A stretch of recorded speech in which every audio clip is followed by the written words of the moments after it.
This is the Small Business Marketing Show, Episode 9.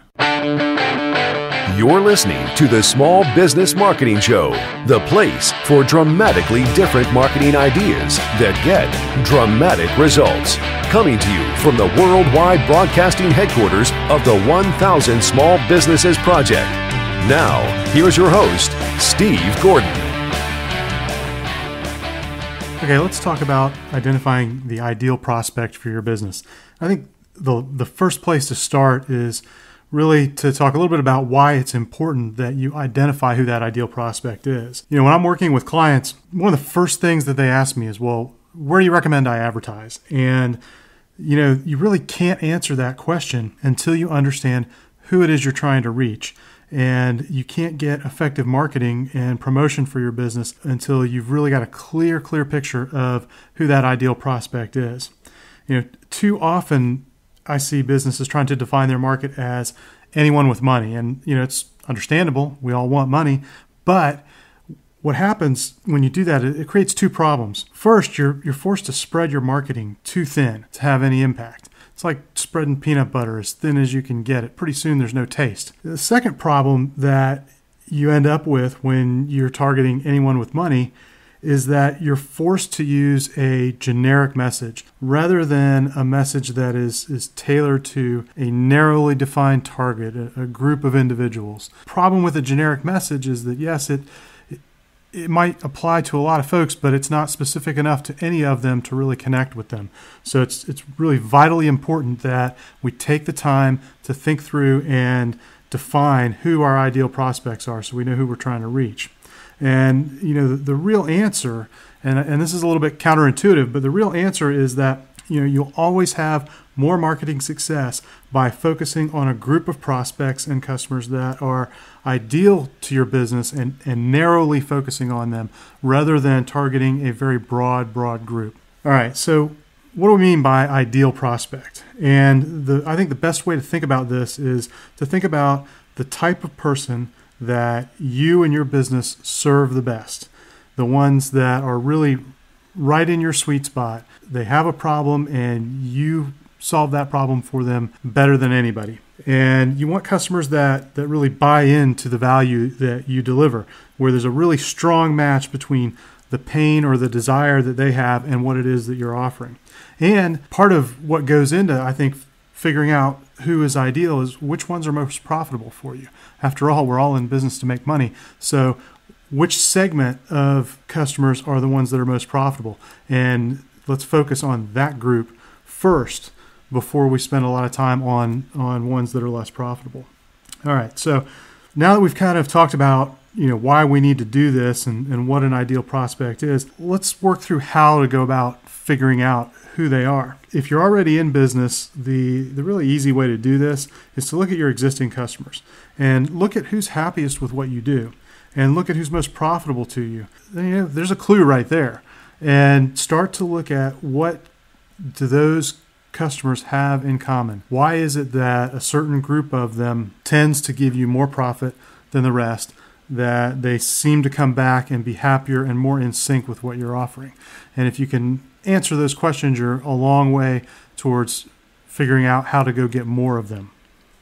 So what I like to do with my clients is we'll sit down and we'll ask some questions. And first we'll want to identify, who do you work with the best? We want to look at that group and determine, do they have an urgent pain or some irrational passion, you know, that they have to go and fulfill. And, you know, great example of that is golfers. And I'm a golfer. I got to tell you, there's no more irrational passion than golf. People will spend a tremendous amount of money to shave 1 or 2 strokes off. So they've either got this really strong pain or they've got this passion that they're going to spend money no matter what on. Those are the ones that you want to try and reach. And not only do they need to have either that pain or that passion, but they need to be aware that they've got it and they need to be going around looking for an answer to it. You want to try and find that group within your market. Think about what keeps them up at night. There are those problems, those issues, those worries that will wake you up at 2 o'clock in the morning and have you staring at the ceiling for 2 or 3 hours. You can't get back to sleep over it. Who do you serve that has those sorts of issues, and what are those issues? What's the level of knowledge or expertise that your ideal customers have that, you know, as it relates to what you do? So if you're hardware store, for example, are you targeting contractors, do-it-yourselfers, or folks that would like to think of themselves as do-it-yourselfers, but really are going to pay to have somebody do it for them? And so understand what their level of expertise is, because that's going to really help you narrow down who it is you're trying to reach. Think about what their values are and what that means about them. And there really are about 21 different questions that I use with my clients when we sit down one-on-one and try and go through this. And you want to just keep digging further and further and further to understand who it is you're already working best with, or if you're just getting started in business, to try and outline up front who you want to work with and who you think will deliver you the most success in your business. A couple of other things to look at are what demographics they have in common. So once you've sort of figured out some of these big picture questions, now drill down and see what do they have alike in terms of income or family makeup or the car they drive, things like that will give you clues as to how and go find them once you've identified who they are. And then you also want to look at geographics. So especially for local businesses, oftentimes you're going to be looking at a particular neighborhood or part of town. I'm not a huge advocate of zip code marketing, because most often you want to get a little more targeted than that with your geography,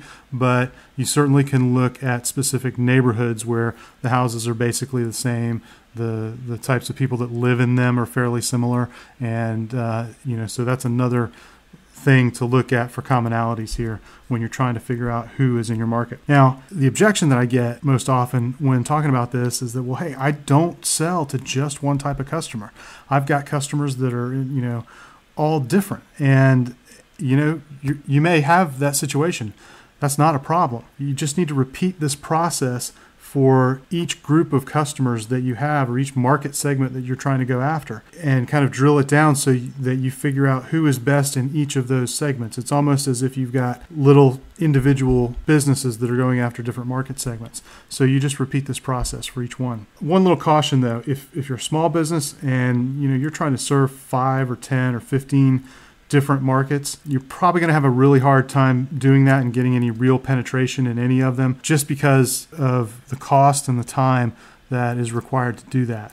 And you may want to come back and say, well, of these submarkets, which ones are best? Let's narrow this down and focus on the 2 or 3 that we can begin to really dominate. Okay, I hope that's given you a little bit of an overview for how to select your ideal prospects. I want you to be sure to tune in next week, and we're going to talk about how to take your ideal prospect profile and use it to craft a marketing message that's going to hit those ideal prospects right between the eyes.